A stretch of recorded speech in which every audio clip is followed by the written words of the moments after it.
அதான் அந்த மாஸ்டர் அடி பால். அதுக்குள்ளே இருந்து பால்கியான்ற ஒரு லெஜெண்டரி போக்கிமான் வெளியே வந்துடுச்சு. அது அந்த ட்ரெயினை அட்டாக் பண்ணுது. உடனே அங்கே ட்ரெயின் டிரைவர் வெளியே குதிச்சு ஓடிட்டாரு.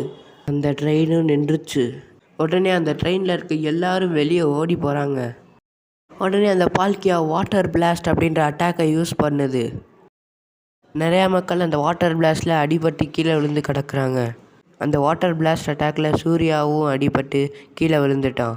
அப்போ தான் சந்தோஷ் சூர்யாவுக்கு கை கொடுக்குறான்.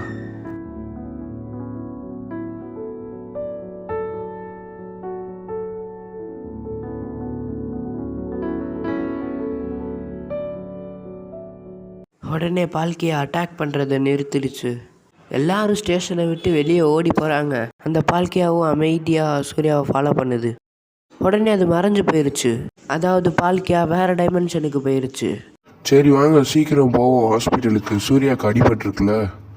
Announcement for passenger. மதுரையிலேருந்து சென்னைக்கு போக ட்ரெயின் இப்போதைக்கு நிறுத்தப்பட்டிருக்கு. அந்த ட்ரெயின் ஈவினிங் 4 மணிக்கு எடுக்கப்படும். Sorry for the late.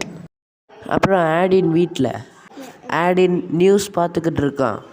நியூஸில் மதுரை ஜங்ஷனை பற்றியும் அங்கே வந்த பால்கியாவை பற்றியும் சொல்கிறாங்க. மாம், நான் ஜங்ஷனுக்கு போகணும். வேணாண்டா, அது ரொம்பவே டேஞ்சரஸ். அம்மா ப்ளீஸ்மா, நான் பால்கியாவை பார்த்தே ஆகணுமா? ஆனால் சேஃபாக இருந்துக்கோ. உன்னோட போக்கானி மான்ஸை கூட்டிகிட்டு போ. உண்மையாவா? ரொம்பவே தேங்க்ஸ்மா. உடனே ஆடின் அவனோட சைக்கிள் எடுத்துகிட்டு ரயில்வே ஸ்டேஷன் ஜங்ஷனை நோக்கி ரொம்ப ஃபாஸ்ட்டாக ஓட்டுறான். உடனே அவன் ட்ரெயினை பார்த்துட்டான். அதாவது அவன் வந்து ஜங்ஷனுக்கிட்ட வந்துட்டான். உடனே அவன் சந்தோஷோட ஃபேமிலியையும் பார்த்துட்டான். உடனே பார்த்தா ருத்ரா அந்த சைக்கிளில் உட்காந்து ஷாக் ஆகுறான். அதாவது ருத்ராவும் ஜங்ஷனுக்கு வந்திருக்கான், ஆடினும் ஜங்ஷனுக்கு வந்திருக்கான்.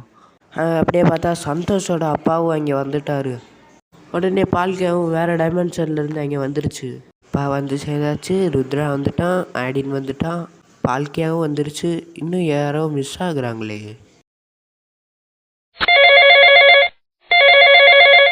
உடனே யாரோ கால் பண்ணுறாங்க. அது யாருன்னா பாஸ் தான். அதே மாதிரி ஃபோனை அட்டன் பண்ணது யாருன்னா பாஸ் ஏசியாவுக்கு அமிச்ச இந்தியாவுக்கு வந்து டெல்லியில் இருக்க எல்லோ டீம் லீடர் தான். அவங்க சொல்கிறாங்க சார். அப்போ பாஸ் சொல்கிறாரு, சேகரா சொல்லு, என்ன வேணும்?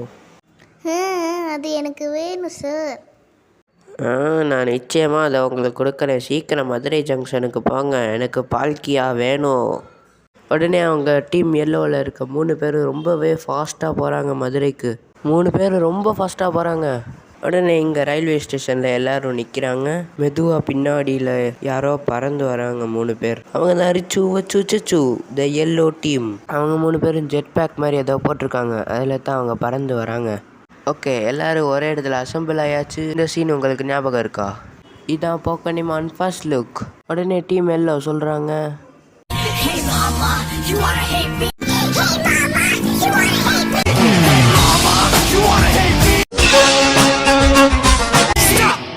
இப்போ நீங்கள் கேட்டது தான் அவங்களோட பாட்டு. உடனே அங்கே யாரோ ஃபோட்டோ எடுக்கிறாங்க. அவங்க தான் இந்த பொண்ணு யாருன்னு அடுத்த எபிசோடில் காட்டுறேன்.